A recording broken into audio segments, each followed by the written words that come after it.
Hey guys, welcome back to my channel. If you're new, make sure to subscribe, and if you haven't already, make sure to give this video a big thumbs up. So today I'm going to be talking about how I got plantar fasciitis and extensor tendonitis on my right foot. I got both of these injuries simultaneously to each other, and I just want to share my experience and tips and preventions and things that you can do so if you get either of these injuries, you'll know how to treat it and you'll know how to manage it. So I'm going to give you guys a little anecdote about my experience with plantar fasciitis and extensor tendonitis. I knew about them prior to having it because some of my friends had them, and I knew that they were out for quite a long time when they had it. However, I didn't really think that it was going to affect me because I've always been a cautious person. You know, when I found out my friend had it, I looked it up and I made sure, you know, I was doing the right things. I wasn't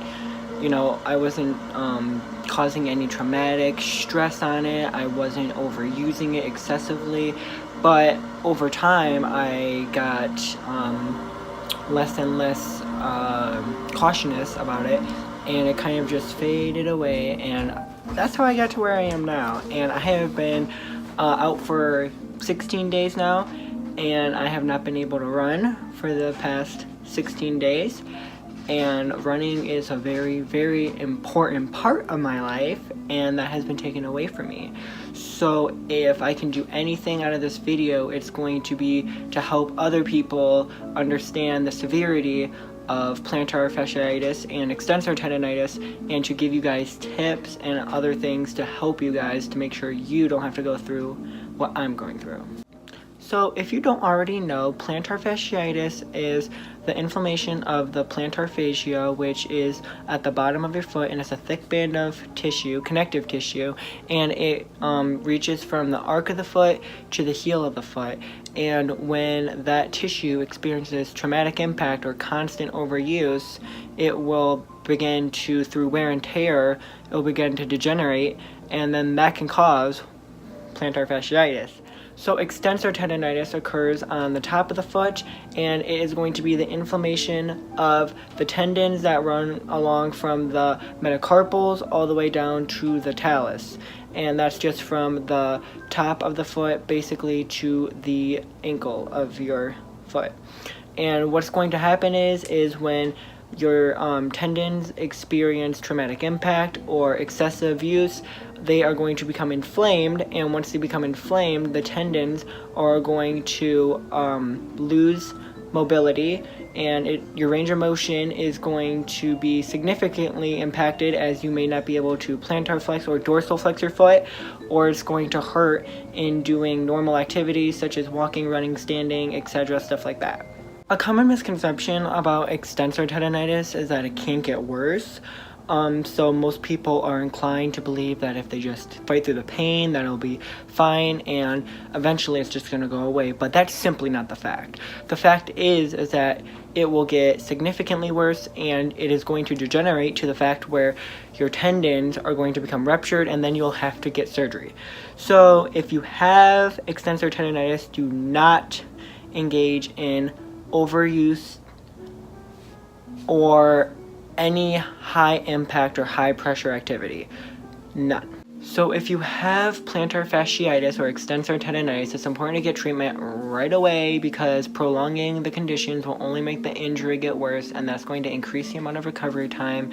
And of course, all of us want to be active and all of us want to participate, so it's important and crucial that you listen to your body and go and see a medical professional or your doctor and make sure that you get your injuries diagnosed properly so you can use the appropriate medications and the appropriate treatment plan to get your injuries healed.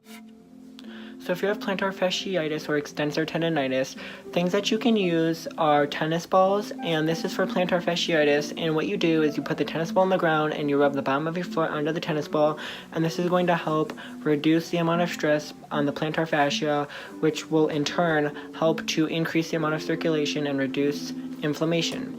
You can also use a vibrator, which I own. If you don't own a vibrator, you can massage your foot by hand. And lastly, you can also use Ibuprofen. Ibuprofen is an anti-inflammatory, which is going to help reduce the amount of inflammation in the plantar area.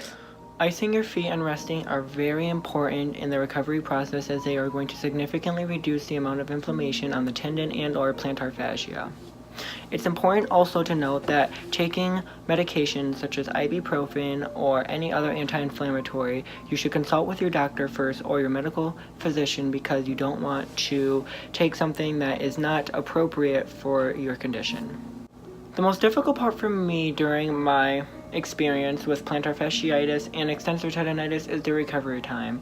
I've had to mentally cope with not being able to run, which I've already previously stated before is a very important part of my life, and it is a mental struggle every day to know that you are not going to be able to run, you're not going to be able to make any progress, and that the moment you hit the 2 weeks, all your progress is going to be done. And now that I've hit that 2 weeks, I am constantly in a state of mind of what am I going to do? How am I going to be when I come back? Am I ever gonna be the same runner I was? So basically, guys, this has been my experience with plantar fasciitis and extensor tendonitis, and it's going to be a long fucking haul, but in the end, you're probably gonna want to die. But that's all I have to say. And make sure to follow me on all my social media platforms. irun13.1 _ on Instagram. irun13.1 not the word 13, and point PIONT, I think. Yeah, sorry, whatever, yeah, but just, fucking subscribe to this goddamn YouTube channel if you already fucking haven't. Like, don't watch this video if you're not subscribed to my fucking YouTube channel. And make sure to like and comment on this video, because I spent 5 minutes making it, so yeah.